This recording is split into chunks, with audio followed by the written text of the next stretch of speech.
àtẹ human rights wọ́n wá tẹ̀lé Muyideen lọ sí ṣọ́ọ̀pù rẹ̀ ìgbà kan àdẹ̀túnlẹ̀ pẹ̀ ní tìgbà kan torí ìyàwó rẹ̀ bẹ́ẹ̀ kọ́dẹ̀ kọjá lọ́bẹ̀ láti lọ kú ọjà ìfù kọjá ipò gẹ́gẹ́ lọ́ra ọjà yẹn síbẹ̀ nígbà tí ìṣe wípé òun àtìyàwó ẹ̀ ti jọ túká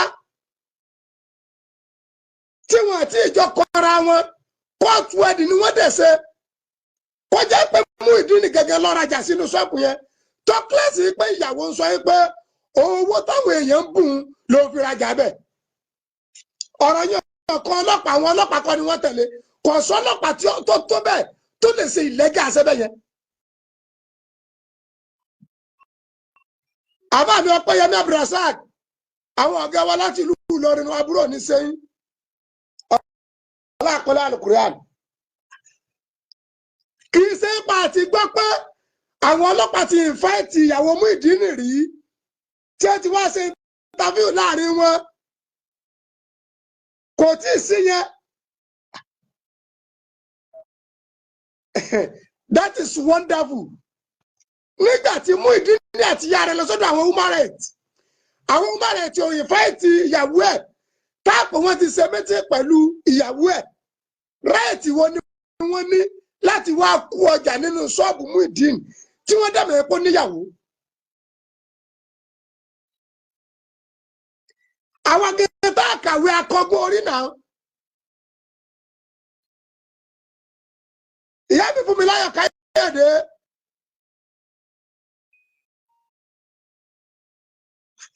àwọn tá a kàwé akọgbọ́n orí.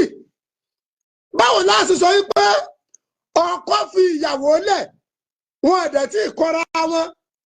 Even kọjá ipe gbogbo ẹrù tí ń bẹnu ṣọ́ọ̀pù kọjá ipe ọkọ lónìí ráìtì wo lọ́lọ́pàá ọ̀pọ̀ ní láti tẹ̀lé ọkọ yẹn wá sí ṣọ́ọ̀pù yẹn or human rights láti wá palẹ̀ ẹrù yẹn mọ́ tí ì ṣe pé ọmọbìnrin yóò ní fámìlì. ìyàwó yìí kì í dẹ̀ sí odi wọn àti invite ẹ̀ before. táàpù wọn ti ṣe mẹ́tì láàrin ọkọ àtìyàwó. wọn àti ìṣẹ́mẹ́tì láàrin ọkọ àtìyàwó àtẹ̀bí ọkọ àtẹ̀bí ìyàwó why confidence wo ni ẹ ní ọlọ́pàá ọ̀hún.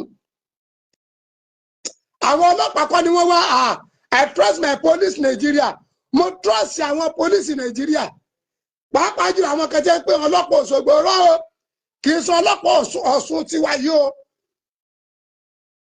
ọlọ́pàá Òṣogbo báwo wọ́n mọ̀ tọ́tọ̀ no. ọmọ tọ́tọ̀ kò sọ́lọ́pàá kankan tó ní right láti tẹ̀lé Muyideen kó dẹ̀ máa lọ kẹ́rù àfi káyà sọmọmọbìnrin yẹn pé kó máa gbẹ́mí ẹ̀ sá torí ara Fani Fatima oorun la dẹ̀ fi dẹ́kun wò tọ́ba ní pé ọlọ́pàá Nàìjíríà àti wá rọ́ọ̀fù tó bẹ́ yẹn ó ti lágbára pinnu àwọn ọlọ́pàá kọ́ ni wọ́n tẹ̀lé Muyideen I can't believe mi ọgbà bẹ́ẹ̀ mi gbà ọlọ́pàá ò ṣe tẹ̀lé because of what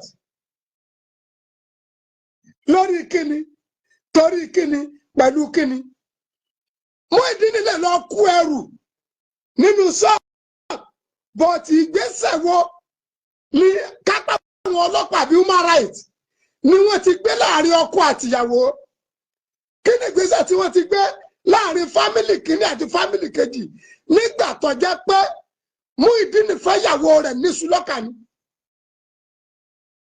àwọn ẹbí ìyàwó wọ́n dẹ̀ fi ìyàwó wọn fún ọkọ wọ́n fi ọmọ wọn fọ́kọ rẹ̀ ní Sùlọ́kà àwọn fámìlì ọkọ náà wọ́n dẹ̀ lọ fẹ́ ìyàwó ọmọ wọn ní Sùlọ́kà. sọ́sàdì létí sá.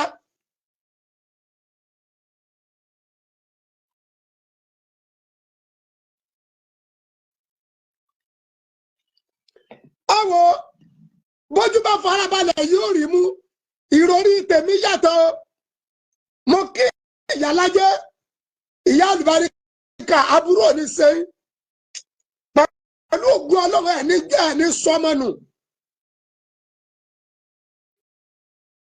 Ìyálájẹ ẹni sọmọnù.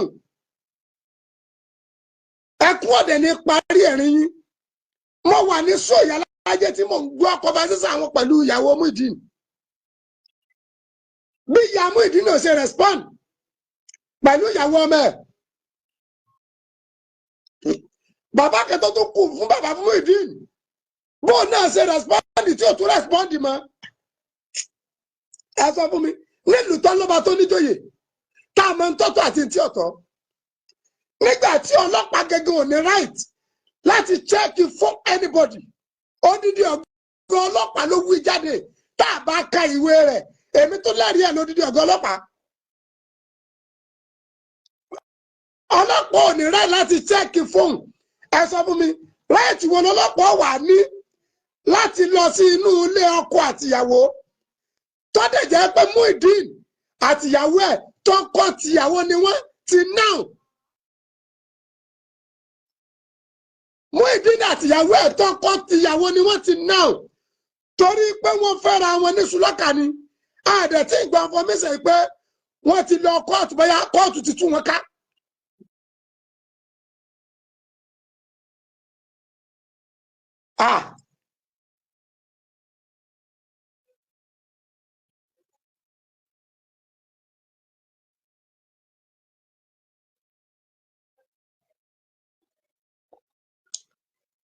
Ẹ̀sùn ìyàwó sọ wípé inú táwọn náà dẹ̀rí ni pé ọ̀pọ̀lọpọ̀ tó dá wàhálà lẹ̀ ni pé Muyideen ń ta tẹ́tẹ́. Ìyàwó ní owó ara àwọn táwọn èèyàn ń bùn ló ń fi rajà sí ṣọ́ọ̀bù.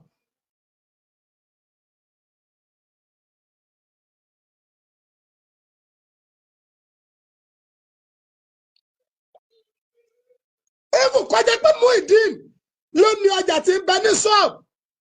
Ẹgbẹ́ mi yé ìyàwó ẹ̀ ni. Ọ̀rọ̀ ọlọ́kọ láyò ní bá a ṣe dá sí. Ó lè dọ̀la ní ìsìnkáwá mọ́ ẹ̀kọ́ méjì. Ìyàwó Muyideen sì ni because wọ́n ṣe wedding ni wọ́n fẹ́ra wọn ní Sùlọ́kà ni. Kì í sí ìyàwó kọ̀rọ̀, ìyàwó gbangba ni. Kọjá pé Muyideen gẹ́gẹ́ ló ní ọjà tí bẹ́nu ṣọ́ọ̀bù. Ráìtì ọlọ́pàá kẹ̀kẹ́ human rights kẹ̀kẹ́ kò tẹ̀lé Muyideen kọjá lọ ọbẹ̀ yẹn láti lọ kú ọjà. Kó tó kẹ́pẹ́ wọ́n lọ kú ọjà, wọ́n máa béèrè pé àwọn tí wọ́n tẹ̀lé lọ níbo ni wọ́n bá àtúnṣe dé. Láàárín àtúnṣe wọn, sínú àtúnṣe wọn ní ọkọ àti àwọn tíjọ dánlọ́ọ̀gì gbọ́dá ẹni kí Muyideen náà wá kó ọjà rẹ̀.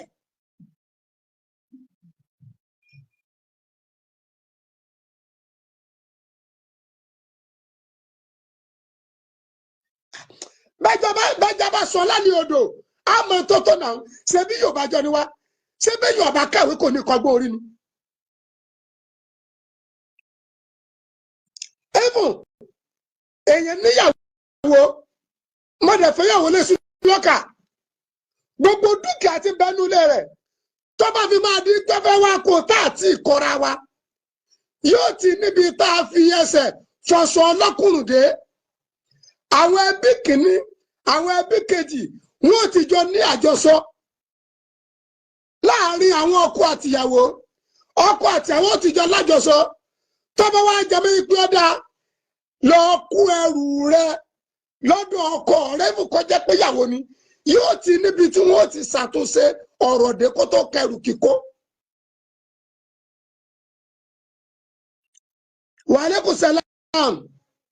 Ní Nàìjíríà lukoto kádé jẹ́ pé ọlọ́pàá kan àtẹ human rights wọ́n wá tẹ̀lé Muyideen lọ sí ṣọ́ọ̀pù rẹ̀ ìgbà kan àdẹ̀túnlẹ̀ pẹ̀ ní tìgbà kan torí ìyàwó rẹ̀ bẹ́ẹ̀ kọ́dẹ̀ kọjá lọ́bẹ̀ láti lọ kú ọjà. Ifù kọjá ipò gẹ́gẹ́ lọ́ra ọjà yẹn síbẹ̀ nígbà tí ìṣe pé òun àtìyàwó ẹ̀ ti jọ túká. Tí wọ́n àti ìjọ kọra wọn kóòtù ẹ̀dì ni wọ́n dẹ̀ ṣe. Kọjá pé Muyideen gẹ́gẹ́ lọ́rajà sínú ṣọ́ọ̀bù yẹn. Tọ́kílẹ̀sì pé ìyàwó ń sọ pé owó táwọn èèyàn ń bùn ló fi rajà bẹ̀. Ọ̀rọ̀ yẹn ọ̀kan ọlọ́pàá àwọn ọlọ́pàá kọ́ ni wọ́n tẹ̀lé kò sọ ọlọ́pàá tí tó tó bẹ́ẹ̀ tó lè ṣe ìlẹ́gà àṣẹ́bẹ̀ yẹn. àbá mi Ọpẹ́yẹmí Abdulrasaq àwọn ọ̀gá wa láti ìlú Ìlọrin àbúrò ní sẹ́yìn ọlọ́pàá Al-Qur'an kì í ṣe pa àti gbọ́ pé àwọn ọlọ́pàá ti ìfáìtì ìyàwó Muyideen rí tí ó ti wá ṣe interview láàrin wọn kò tí ì sí yẹn. That is wonderful. Nígbà tí Muyideen àti ìyá rẹ̀ lọ sọ́dọ̀ àwọn human rights àwọn human rights ò ìfáìtì ìyàwó ẹ̀ táàpù wọn ti ṣe méjì pẹ̀lú ìyàwó ẹ̀ right wo ni wọ́n ní láti wá kú ọjà nínú ṣọ́ọ̀bù Muyideen tí wọ́n dẹ̀mọ̀ epo níyàwó. àwọn akẹ́kọ̀ọ́ tá a kàwé akọgbọ́n orí náà. ìyá mi fún mi láyọ̀ Káyọ̀dé.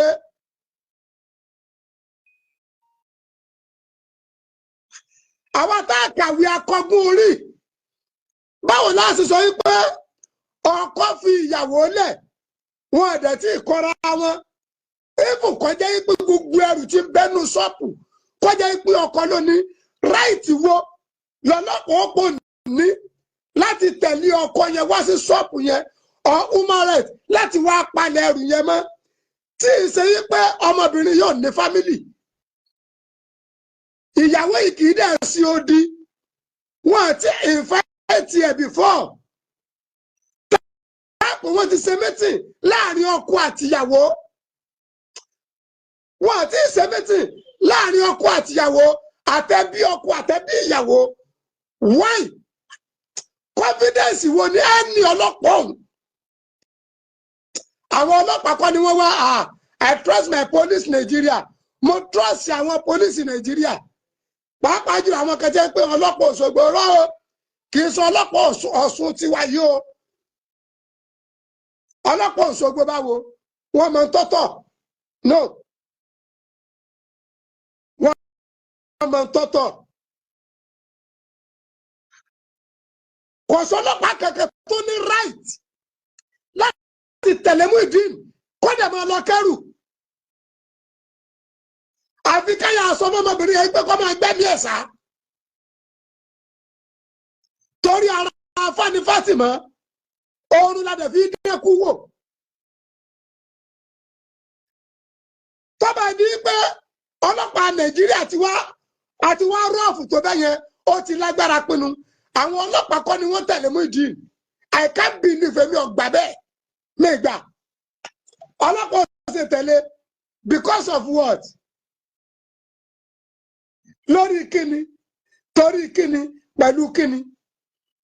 Muyideen lè lọ kú ẹrù nínú ṣọ́ọ̀bù but ìgbésẹ̀ wo ni kápá àwọn ọlọ́pàá bí human rights ni wọ́n ti gbé láàrin ọkọ àtìyàwó. kí ni ìgbésẹ̀ tí wọ́n ti gbé láàrin fámìlì kìíní àti fámìlì kejì nígbà tó jẹ́ pé Muyideen fẹ́ ìyàwó rẹ̀ ní Sùlọ́kà ni. àwọn ẹbí ìyàwó wọ́n dẹ̀ fi ìyàwó wọn fún ọkọ wọ́n fi ọmọ wọn fọ́kọ rẹ̀ ní Sùlọ́kà àwọn fámìlì ọkọ náà wọ́n dẹ̀ lọ fẹ́ ìyàwó ọmọ wọn ní Sùlọ́kà. sọ́sàdì létí sá.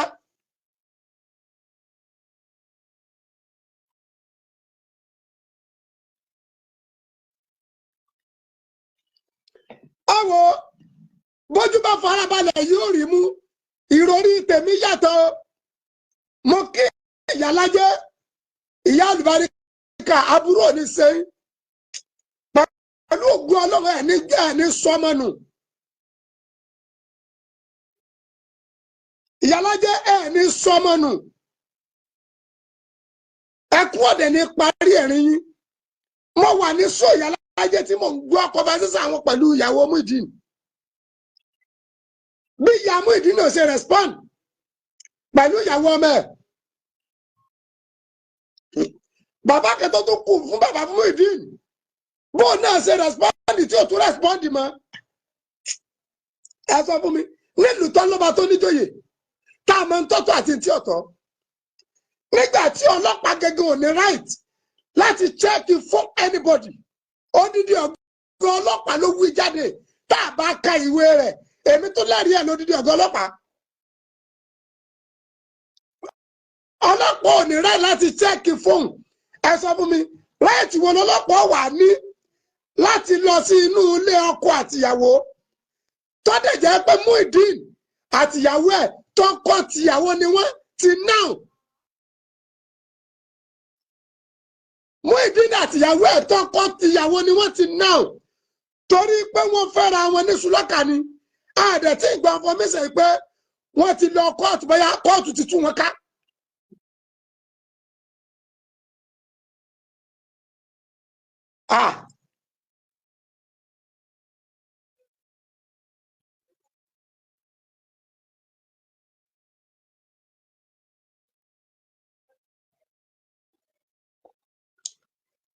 Ẹsẹ̀ ìyàwó sọ wípé inú táwọn náà dẹ̀ rí ni pé ọ̀pọ̀lọpọ̀ tó dá wàhálà lẹ̀ ni pé Muyideen ń ta tẹ́tẹ́ ìyàwó ní owó ara àwọn táwọn èèyàn ń bùn ló ń fi rajà sí ṣọ́ọ̀bù.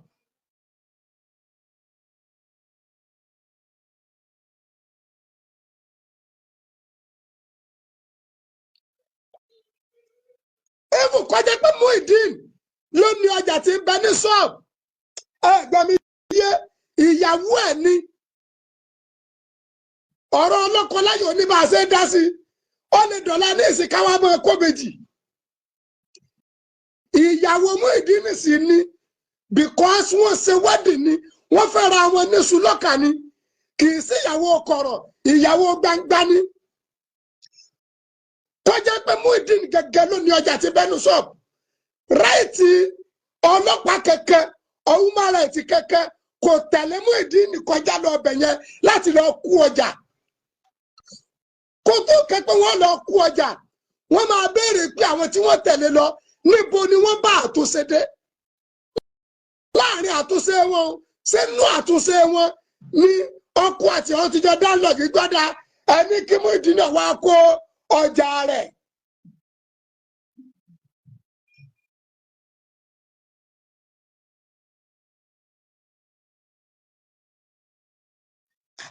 bẹ́jà bá sọ lálẹ́ odò àmọ́ tó tó náà ṣe bí Yorùbá jọ ni wá ṣé bí Yorùbá kàwé kò ní kọgbọ́n orí ni.